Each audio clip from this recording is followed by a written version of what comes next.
Durante 16 largos años, un único número ha seguido a Parker Schnabel como una sombra que se niega a desaparecer.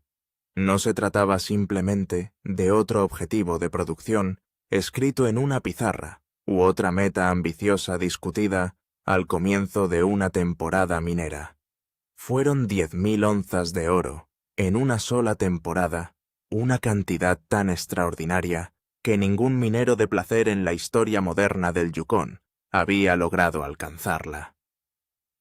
Para generaciones de mineros, fue más que un récord, era una barrera que parecía imposible de cruzar, una línea que separaba el éxito notable de la verdadera leyenda minera. Ahora, con 4 plantas de lavado rugiendo día y noche, cintas transportadoras funcionando sin descanso, y oro fresco amontonándose en la balanza, esa cifra imposible ya no parece una fantasía lejana. Cada limpieza acerca a Parker un paso más a la historia, y por primera vez en su carrera, el sueño está lo suficientemente cerca como para que todos los que lo rodean casi puedan sentirlo. Es imposible ignorar la emoción, porque cada gramo recuperado ahora lleva el peso de 16 años de determinación, sacrificio y trabajo duro e incansable.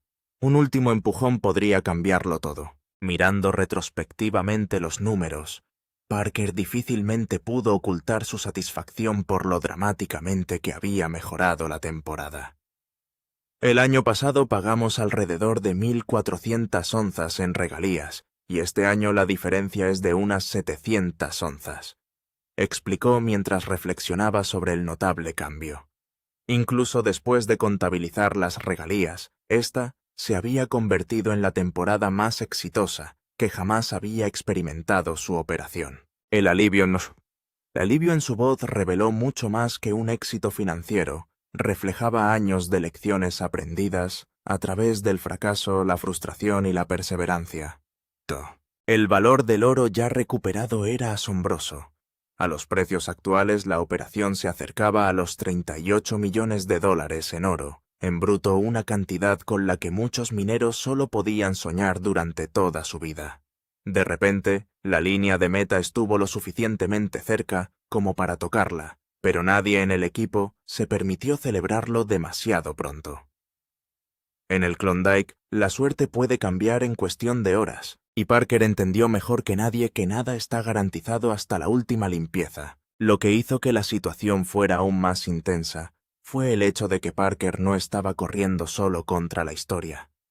En algún otro lugar del Yukón, otro minero con décadas de experiencia perseguía el mismo hito, decidido a reclamar el récord antes de que nadie pudiera alcanzarlo. Después de 40 años de construir su propio imperio minero, ese rival no tenía intención de hacerse a un lado para dejar paso a una generación más joven.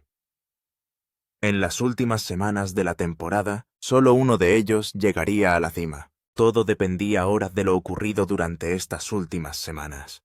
Si Parker tenía éxito, sería recordado para siempre como el minero que derribó la barrera de producción más grande que jamás haya conocido el Yukón. Si fracasaba, millones de personas verían cómo se desarrollaba otro capítulo desgarrador, después de haber estado tan cerca de lograr lo que muchos creían imposible. La presión nunca había sido tan fuerte, y cada decisión de repente acarreaba enormes consecuencias. Para comprender cuán extraordinario fue realmente este objetivo, hay que apreciar la historia detrás de ese número. A lo largo de toda la era de la minería de placeres moderna en el Yukón, innumerables mineros expertos habían pasado décadas extrayendo oro de suelos helados en algunas de las condiciones más duras de la Tierra.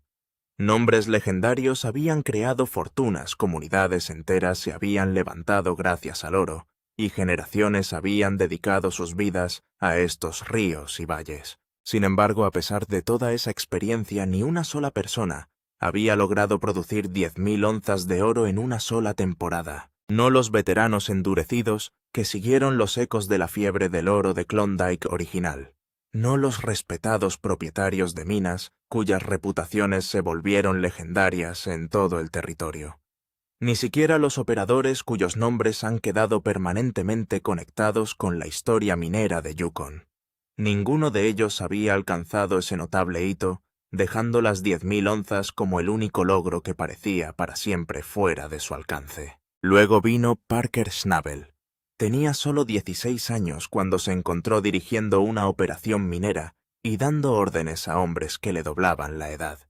La mayoría de la gente se habría sentido intimidada por la responsabilidad, pero Parker decidió afrontarla de frente, a pesar de saber lo abrumadora que era realmente la situación. Mientras que otros aceptaban las limitaciones, él silenciosamente decidió que los récords imposibles solo existían hasta que alguien finalmente los rompía. Al recordar esos primeros días, Parker admitió abiertamente lo inseguro que se sentía a menudo. «Soy bastante joven», confesó entonces, «y es duro. Nunca sé si estoy haciendo lo correcto o no». Esas palabras revelaron un lado de él que el público rara vez veía, un adolescente que cargaba con responsabilidades que a la mayoría de los adultos les costaría manejar. Detrás de la confianza que la gente veía en la televisión, había alguien que cuestionaba constantemente cada decisión que tomaba. Esa incertidumbre permaneció con él durante años. Hubo temporadas en las que miembros de su propio equipo desafiaron abiertamente su liderazgo, preguntándose si alguien tan joven tenía algún negocio al frente de una operación minera multimillonaria. A veces la tensión se hacía imposible de ignorar y los desacuerdos amenazaban con destrozar al equipo. En un momento, Parker incluso advirtió a sus trabajadores: «Me están convirtiendo en un enemigo», una declaración que nació tanto de la frustración como de la determinación. Pero el Parker que aparece hoy no es el mismo adolescente que subió por primera vez a la oficina de la mina. Año tras año, error tras error, revés tras revés, poco a poco se transformó en uno de los operadores mineros más respetados y temidos de todo el Yukon. La experiencia reemplazó a la incertidumbre, la confianza reemplazó a las vacilaciones, y sus equipos aprendieron poco a poco que detrás de sus exigentes estándares había un líder dispuesto a trabajar más duro que nadie. Nunca se le entregó respeto, se lo ganó a través de una constancia implacable. A medida que creció su confianza, también creció su operación.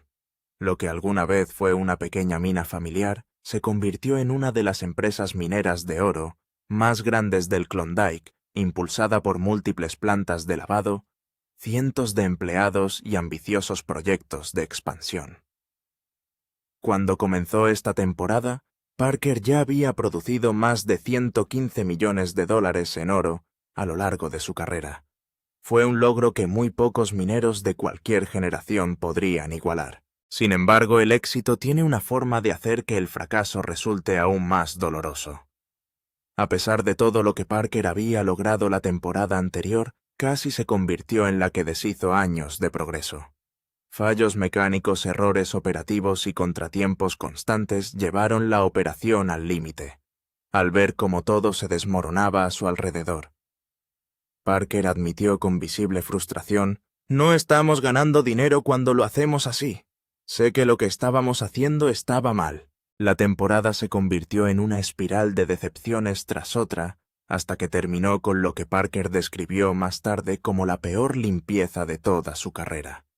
Al observar los decepcionantes resultados, confesó en voz baja algo profundamente personal. «No me gusta este sentimiento», dijo. «No me gusta ser un perdedor». Esas palabras capturaron el peso emocional que ningún informe de producción o recuento de oro podría explicar por completo. Por eso esta temporada nunca se ha centrado simplemente en alcanzar una determinada cantidad de onzas. Representa la determinación de un hombre de demostrar que el imperio que pasó años construyendo nunca se basó únicamente en la suerte. Es una oportunidad para demostrar que una temporada desastrosa fue simplemente un tropiezo temporal y no el comienzo de un largo declive. Cada onza recuperada ahora lleva tanto el peso de la redención como el de la recompensa financiera. El liderazgo de Parker a lo largo de esta temporada reflejó ese entendimiento. En lugar de exigir perfección a cada miembro de su tripulación, se centró en lo único que importaba por encima de todo. «Sé que habéis tenido una temporada increíble, y habéis hecho un trabajo increíble, le dijo a su equipo. No necesito que te preocupes por mucho más que mantener esas plantas en funcionamiento. En esas pocas palabras, recordó a todos que la coherencia, no el pánico, sería lo que en última instancia determinaría si se haría historia. 10.000 onzas lograrían mucho más que establecer un nuevo récord de producción. Silenciaría a los críticos que habían cuestionado su liderazgo desde que tenía 16 años. Validaría cada decisión difícil, cada noche de insomnio y cada riesgo que había asumido a lo largo de su carrera. Lo más importante es que colocaría permanentemente el nombre de Parker Schnabel entre los mineros más importantes que jamás haya conocido el Yukón. Pero Parker nunca estuvo solo en esta carrera. A unas 60 millas de distancia, otro imperio minero perseguía exactamente el mismo sueño con cada gramo de determinación que poseía. Sin embargo, a diferencia de Parker, este rival no se construyó en 16 años. Se había forjado a lo largo de 4 décadas de trabajo incesante, sacrificio familiar y determinación inquebrantable. 40 años antes, Tony Beets y su esposa Minnie llegaron a Canadá desde los Países Bajos sin casi nada más que esperanza y determinación. Tony todavía recuerda esos días difíciles con notable claridad. Todo lo que teníamos eran $300, dice a menudo recordando lo poco que poseían cuando llegaron. $300, una determinación infinita, y la voluntad de superar a cualquiera que se interpusiera en su camino, se convirtieron en la base de todo lo que siguió. Esos primeros años exigieron un sacrificio extraordinario. Tony trabajó 14 horas al día, 7 días a la semana, haciendo lo que fuera necesario para sobrevivir, mientras poco a poco construía un futuro para su familia. Cada dólar ganado se reinvertía en la operación, cada revés se convertía en otra lección, y cada éxito hacía avanzar el sueño un paso más. Con el tiempo, esos sacrificios se transformaron gradualmente en uno de los negocios mineros más grandes del Klondike. Finalmente, Tony construyó una dinastía minera con un valor estimado de $60 millones. Sin embargo, a pesar de la riqueza y el éxito, su mayor motivación nunca fue simplemente el dinero. Todo lo que construyó tenía como objetivo crear oportunidades para sus hijos. Estoy tratando de construir el futuro para mis hijos, explica Tony a menudo. Tienen que hacerse cargo, tendrán que dirigir el circo ellos solos. Por supuesto, construir un imperio nunca es un camino recto. Como toda empresa familiar de éxito, la empresa Beets llegó finalmente a un período en el que los conflictos internos amenazaban todo lo que habían creado juntos. Decenas de millones de dólares permanecieron inmovilizados en terrenos mineros, mientras los desacuerdos dentro de la familia se hacían cada vez más difíciles de ignorar. En un momento, realmente pareció que años de arduo trabajo podrían colapsar bajo el peso del conflicto personal en lugar del fracaso financiero. Las frustraciones se desbordaron cuando los miembros de la familia cuestionaron decisiones importantes. Uno de los hijos de Tony criticó abiertamente la dirección de la operación, diciendo que se estaba arruinando.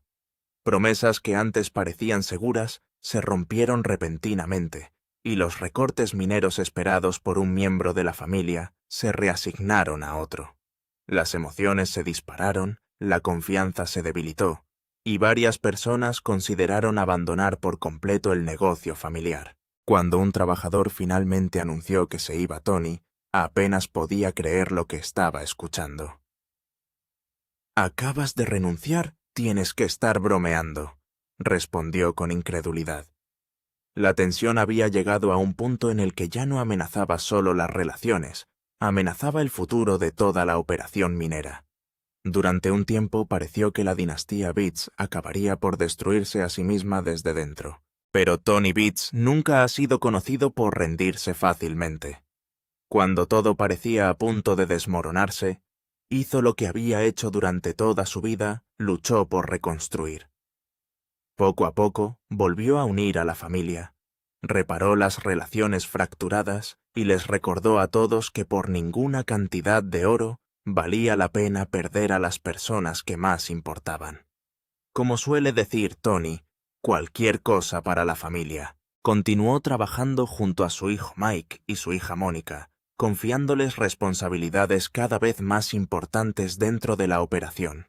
Al mismo tiempo, le dio a su hijo mayor Kevin la oportunidad de establecer su propio derecho minero y perseguir el éxito de forma independiente. En lugar de obligar a todos a seguir un camino, Tony permitió que cada miembro de la familia contribuyera a su manera. Fue una apuesta, pero que al final dio sus frutos. Al final de la temporada anterior, la familia Beats celebró el total de oro más exitoso de su historia. Juntos recuperaron la asombrosa cantidad de 5.777 onzas de oro, valoradas en aproximadamente 14,4 millones de dólares. Al mirar los números finales, Tony no pudo ocultar su satisfacción.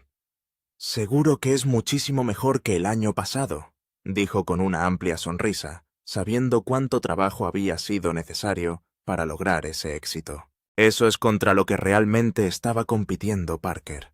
No simplemente otro minero que opera un reclamo cercano, sino una familia entera forjada a través de décadas de dificultades, experiencia y resiliencia. Todos los miembros de la Operación Betts contribuyeron al mismo objetivo, lo que los convirtió en uno de los equipos mineros más formidables del Yukon. Su fuerza no solo provino del equipo o la experiencia, sino también de generaciones trabajando juntas hacia un objetivo común. En el centro de esa dinastía se encontraba Tony Beats, un hombre que ahora tenía más de 70 años y que transformó $300 en una fortuna gracias a una determinación implacable. La edad no había hecho nada para reducir su espíritu competitivo. En todo caso, solo había fortalecido su deseo de demostrar que la experiencia aún podía vencer la ambición juvenil.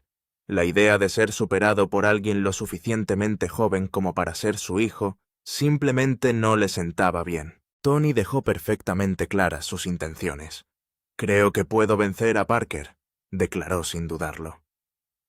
Con esas pocas palabras la temporada dejó de ser únicamente de onzas de oro o márgenes de ganancias. Se convirtió en una batalla de orgullo, reputación, legado y el deseo de que un nombre sea recordado por encima de todos los demás cuando finalmente termine la temporada. Ya no se trataba simplemente de una competencia minera.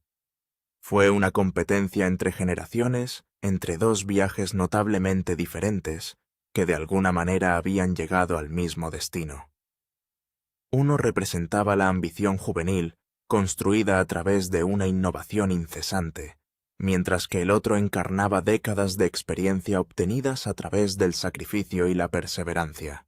Solo una historia terminaría con el récord. La presión que rodeó ambas operaciones se volvió casi inimaginable.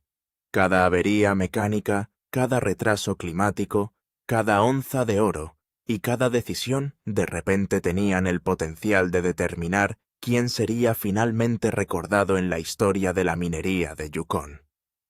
La mayoría de las personas nunca experimentarán una presión de esa magnitud en toda su vida, pero tanto Parker como Tony aceptaron esa carga de buena gana. Antes de continuar con el resto de esta notable historia, asegúrese de suscribirse si desea ver qué minero finalmente prospera bajo esa increíble presión y cuál ve cómo se le escapa el récord. Porque a partir de ahora, la temporada se vuelve aún más dramática, con contratiempos, desastres inesperados y decisiones que lo cambiarán todo. La segunda mitad de este viaje es donde las fortunas, los sueños y las reputaciones se ponen realmente a prueba. Mientras Parker continuaba persiguiendo la historia, Tony Beats ya estaba librando una batalla propia completamente diferente. En el Klondike, los rivales no solo compiten entre sí, también compiten contra la naturaleza, las fallas mecánicas, la vida silvestre impredecible e innumerables problemas que aparecen sin previo aviso.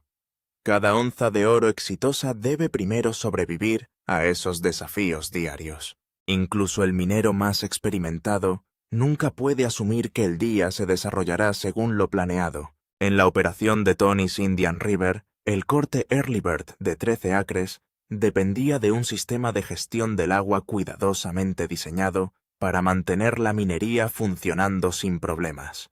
2 grandes estanques de sedimentación recogieron miles de galones de agua fangosa que fluía desde la planta de lavado cada minuto. Una alcantarilla conectaba esos estanques permitiendo que el agua drenara continuamente y evitando inundaciones peligrosas dentro del área minera activa. El sistema era sencillo práctico y había funcionado de forma fiable durante años. Aún así, Tony sabía que estaba lejos de ser perfecto. Una pérdida del 10% está lejos de ser ideal, pero estamos donde estamos. Necesitamos el oro, admitió aceptando los compromisos que toda operación minera debe asumir eventualmente. Mientras el sistema siguiera funcionando, la producción podría avanzar sin interrupciones. Lamentablemente, la naturaleza tenía otros planes. Un castor decidió que el sistema de drenaje cuidadosamente diseñado por Tony sería el lugar perfecto para construir una presa. Al tapar la alcantarilla con ramas, barro y troncos, el determinado animal bloqueó por completo el flujo de agua entre los estanques de sedimentación. Antes de que alguien se diera cuenta de lo que había sucedido, el primer estanque se llenó más allá de su capacidad, se desbordó y envió un torrente de agua que inundó directamente el único corte productor de oro que Tony tenía en funcionamiento actualmente. La advertencia llegó por radio del primo Mike. «No veo nada más que agua», informó con urgencia. «Está entrando mucha agua por el corte». Tony comprendió de inmediato la gravedad de la situación. Sin dudarlo, dio la orden que todo minero odia oír cerrar inmediatamente la planta de lavado. Para un minero que persigue un objetivo estacional de 6.500 onzas cada minuto de producción perdida, conlleva un enorme costo financiero. Dado que los precios del oro se mantenían excepcionalmente fuertes, cada cinta transportadora silenciosa representaba miles de dólares que desaparecían con cada hora que pasaba. Tony sabía que permitir que continuaran las inundaciones no era una opción, pero cerrar la producción era igualmente doloroso. Fue una de esas decisiones imposibles que la minería obliga a los operadores cada temporada. Finalmente, el equipo localizó al improbable culpable, sentado tranquilamente en el agua, aparentemente bastante satisfecho con el caos que había creado. Un trabajador intentó empujar al obstinado castor con un palo sujeto al cucharón de la excavadora, pero el pequeño ingeniero decidido se negó a moverse.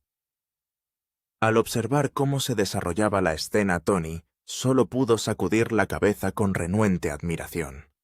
«Es muy inteligente. Ese castor sabe lo que está haciendo». Sin una solución fácil disponible, Tony abordó el problema a la antigua usanza.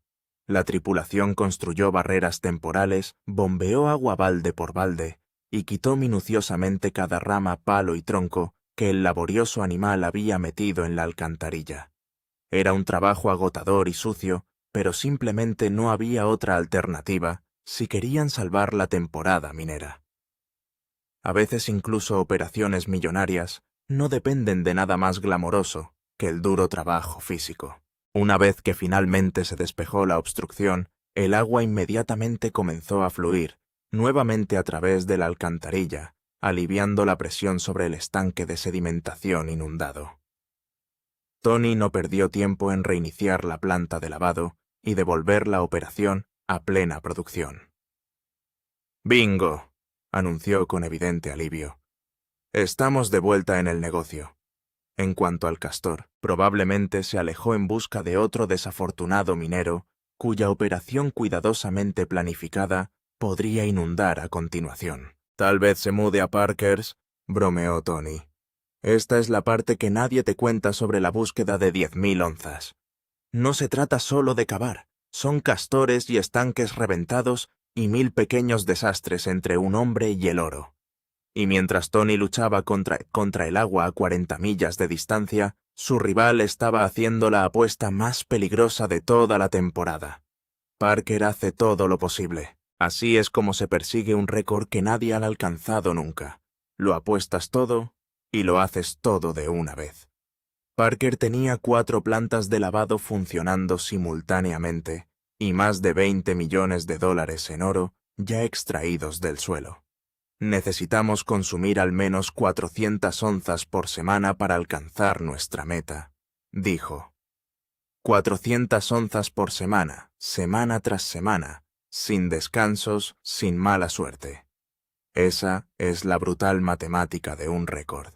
Si lo pierdes, aunque sea por un momento 10.000, se te escaparán para siempre, y no habrá forma de recuperarlos. Y se negó a dejar ni un gramo.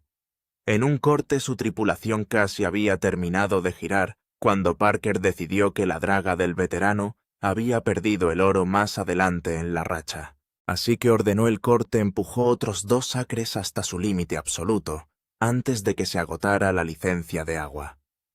Si valía la pena otras 500 onzas por un valor de unos 75 millones de dólares. Al estilo típico de Parker, ahora dice que quiere sacar aún más suciedad de allí, del lado de la tripulación. Estamos llevando este proyecto hasta su límite riesgo sobre recompensas siempre. Así que se fue a buscar más de todo, más tierra, y más gente incluida la propia familia Beach.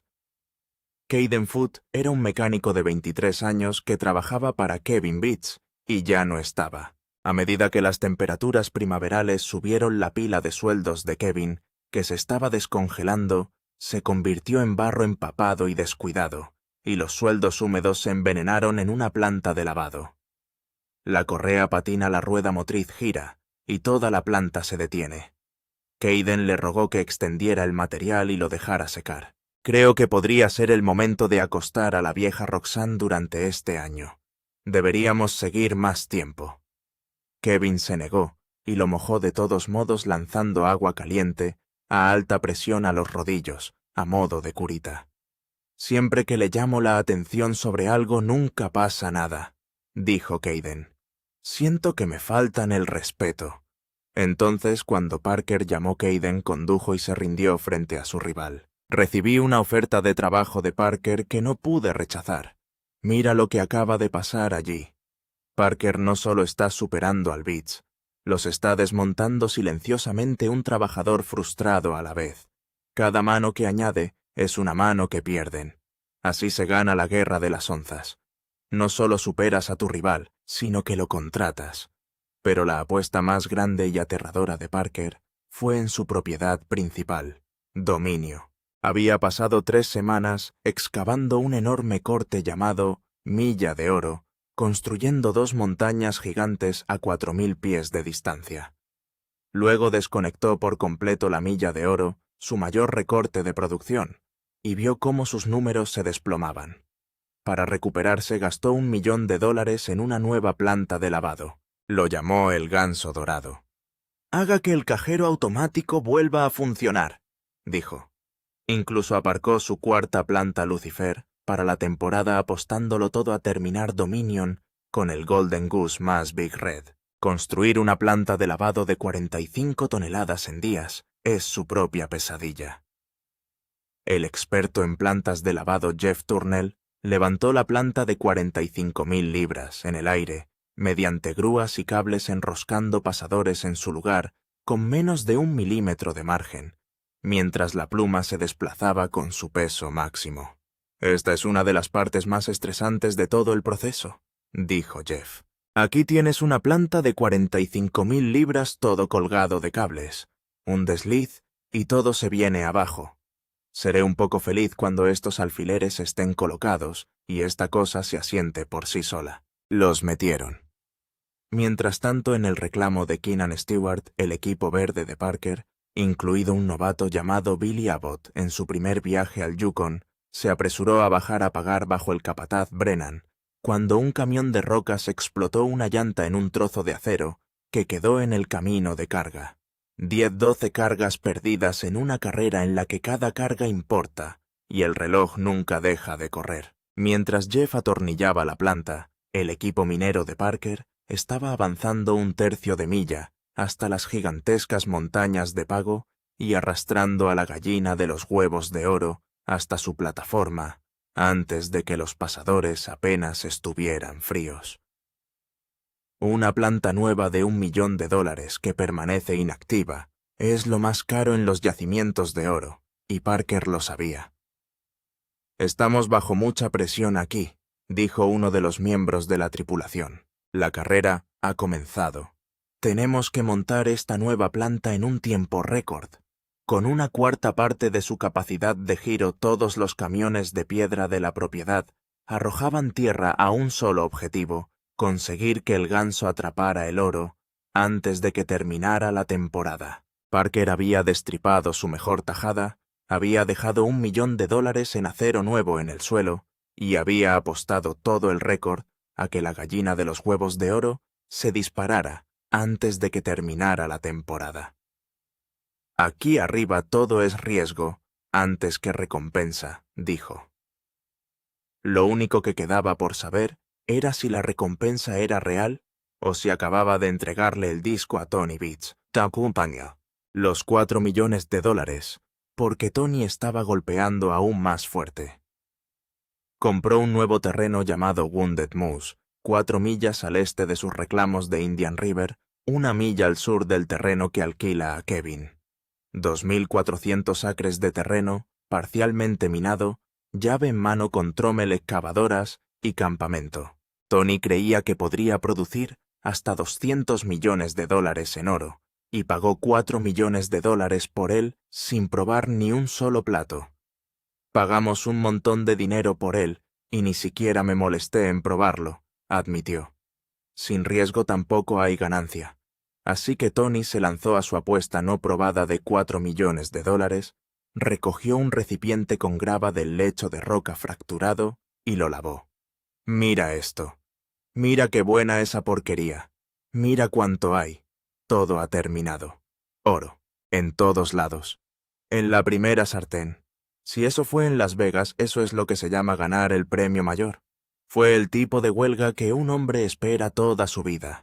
Le entregó el nuevo terreno a su hijo Mike para que corriera 50-50, y ahí es donde las grietas familiares volvieron a aparecer. Porque Mike había pasado toda la temporada como una ocurrencia tardía, atrapado haciendo recados a 40 millas de distancia en Paradise Hill. «Solo soy un repartidor», dijo Mike. «Me dicen que organice esto, que lo prepare, que lo ponga en marcha». Peor aún, Tony había robado silenciosamente la mitad del equipo y el personal de Mike para alimentar sus propias plantas, dejando el trommel de Mike muerto y en silencio. «Intentas llevarte a toda mi gente y luego esperas que yo siga corriendo la colina». Mike enfureció. Ahora el alce herido presentaba una reclamación 50-50 frente a él. «Entonces dígame, un padre que despoja a la tripulación de su propio hijo por máquinas de repuesto, ¿realmente le entrega a ese niño un imperio? ¿O es solo una parte más que se elimina en el momento en que comienza a producir oro?» Las segundas oportunidades. Esa pregunta se cernía sobre todos los que tocó Tony, porque el final de esta temporada estuvo plagado de segundas oportunidades y personas que no las merecían. Kevin Beach estaba sudando. Había extraído más de $2,5 millones en oro, pero con la temporada desangrando, necesitaba más del doble para alcanzar su objetivo. Su operador de carga, un niño llamado Taven Peterson, seguía dando vueltas alrededor de la esfinge de 7 acres, cortada como un pollo sin cabeza, golpeando el equipo hasta casi matarlo, mientras Aya Mitchell arrastraba la paga a la pila. Y aquí está el truco.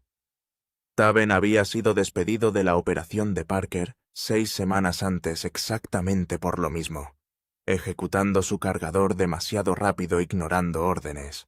Te jactas de cuántas cargas puedes conseguir en una hora. ¿Quién hace esto? Ahora la historia se repetía y el equipo de Kevin casi lo soltó, y luego lo dejó caer en un camión de rocas para darle un último disparo. «Ya no estamos en Parker's», le dijeron. Un desliz de ese chico, una transmisión destrozada, y todo el oro de Kevin podría irse con el cargador. Así de estrechos se habían vuelto los márgenes en cada operación en el valle.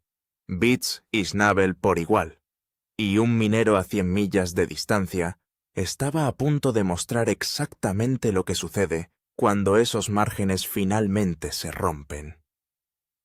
El hombre desesperado Rick Ness no perseguía un récord.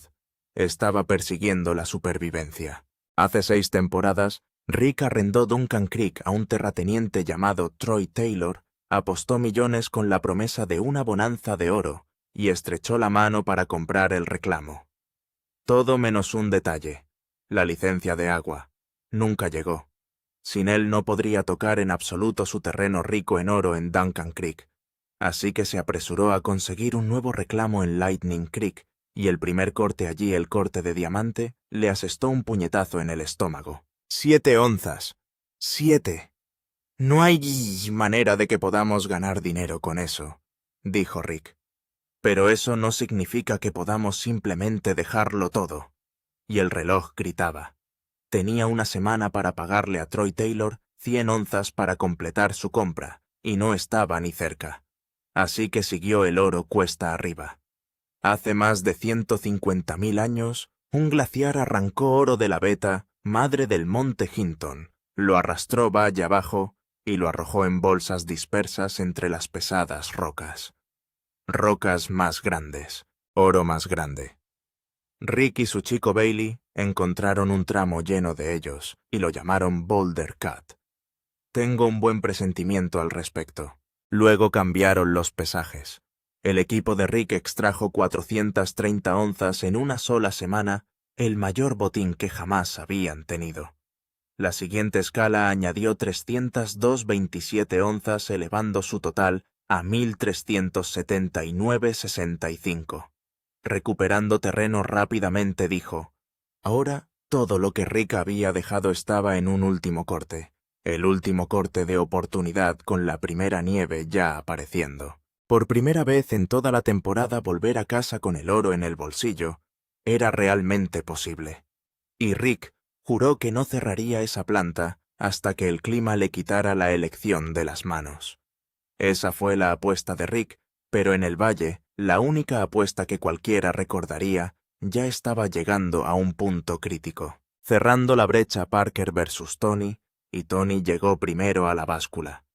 A estas alturas, Tony ya había acumulado más de 1.800 onzas de su objetivo de 6.500 onzas, y abrió el gran corte de esquina, sus plantas gemelas de Indian River y el trommel de colina con Harold, funcionando a toda velocidad las 24 horas del día. Esa planta simplemente lo devora, dijo. De Harold se lo come. El hombre era implacable y se acercaba rápidamente. La familia Bits necesitó más de 700 onzas para cruzar las 10.000.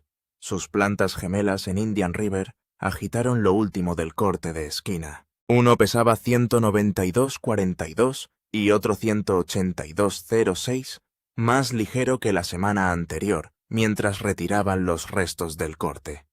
Eso llevó a Indian River a poco más de 9.640 onzas, luego a la colina de oro. Harold del Trommel ejecutó el corte Hester por otros 132,6. 3 de sus plantas estuvieron fuera de servicio durante la semana. A Tony todavía le faltaban más de 200 onzas para llegar a las 10.000, y todo se redujo a una escala final. Esto fue todo.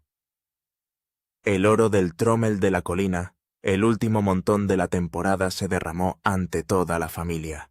10-20, 30-40, 50, 60-70, 80-90, 100, 50-200, 220, 240, 260-280, 300-340, 370, 400-420, 430. Ahí lo tienes. Eso es lo que haces. La familia Bits superó las 10.000 onzas por primera vez, un total de 10.212 onzas con un valor de más de $38.800.000. 40 años después de que Tony y Minnie consiguieran $300, su linaje Había hecho lo que ninguna familia en el territorio había hecho jamás. Y luego, porque es exactamente quien es, se negó a celebrar. «Eso no significa que vayamos a renunciar», dijo Tony. «Creo que puedo vencer a Parker. Vayamos al final, muchachos». Así que ahora el listón estaba puesto y fue brutal. 10.212 onzas. 38.008 millones de dólares. Ese era el número que Parker Schnabel tenía que aclarar. Y todavía tenía 9.500 onzas, con plantas golpeadas que se agrietaban bajo una temporada de abuso, una nueva gallina de los huevos de oro, que nadie sabía que funcionaría, y el frío se acercaba rápidamente. «Se está acabando el tiempo», dijo Parker. «Se nos acaba el tiempo muy rápido». Esta fue la semana clave. Todo lo que había apostado durante toda la temporada se reducía al oro que podía arrojar a la balanza antes de que el suelo se congelara. El número que nadie había acertado. Las plantas de Parker se estaban desmoronando debajo de él. Una temporada completa de tirarles piedras había abierto grandes grietas en el acero, y las averías se estaban acumulando en la peor semana posible de todas. «Si no alcanzamos nuestra meta de 10.000 onzas es debido a averías en la planta», dijo Parker. «Sé que les están echando mucha suciedad». El frío apretaba ahora. Sabía que esta era la semana clave, y que si el oro no llegaba al récord, desaparecería para siempre. Empezaron a pesar. Leib la planta Bob, del corte del puente. 127,35. Roxanne desde el hoyo 2 en Indian River. 133,9. Buenos números no suficientes. «Entonces, ¿qué estamos buscando aquí?», preguntó Parker. «Un poco más de 200 más». Y quedaba exactamente un montón para dárselo. La milla de oro. El corte. Parker destripado. Las montañas Pay. El nuevo ganso dorado de $1 millón vestido de rojo grande corriendo uno al lado del otro. Cada dólar de esa apuesta se pesó en tiempo real. Si la gallina se quedaba vacía toda la temporada el corte destripado $1 millón, el récord se derrumbaría aquí mismo. 40, 80, 120, 130, 140. No bajes el ritmo.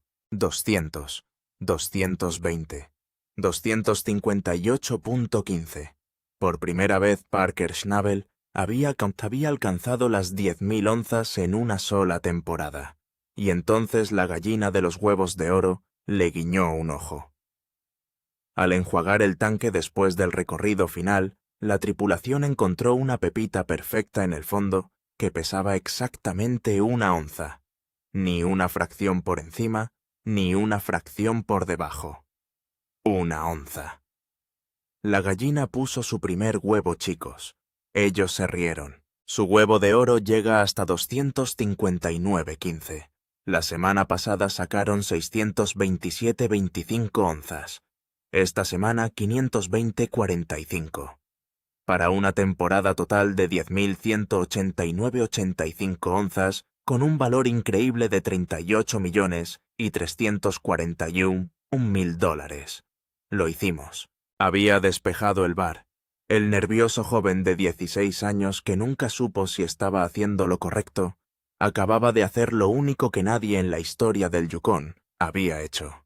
El chico que decía que no le gustaba ser un perdedor, convirtió la peor temporada de su carrera en la mejor de su vida. Y lo hizo por las malas con una apuesta millonaria que se disparó la última semana cuando ya nevaba. 2 operaciones, 2 familias, ambas cruzando una línea que nadie había cruzado nunca, en la misma temporada separadas por 22 onzas de oro. Entonces, esto es lo que necesito de usted, y déjelo en los comentarios a continuación. Tony Beats alcanzó las 10.212 onzas, pero lo hizo a lo largo de toda una dinastía que duró 40 años. Parker Schnabel alcanzó 10.189, construyendo su imperio a partir de un niño, que daba órdenes a los 16 años. Entonces, ¿quién ganó realmente esta temporada, la dinastía o el prodigio? Cuéntamelo abajo. Leí todos y cada uno de ellos. Y si quieres más historias de los campos de oro donde millones de dólares y legados familiares enteros cabalgan sobre un solo montón de tierra, suscríbete ahora mismo para no perderte la próxima. Porque aquí el oro nunca para, y nosotros tampoco.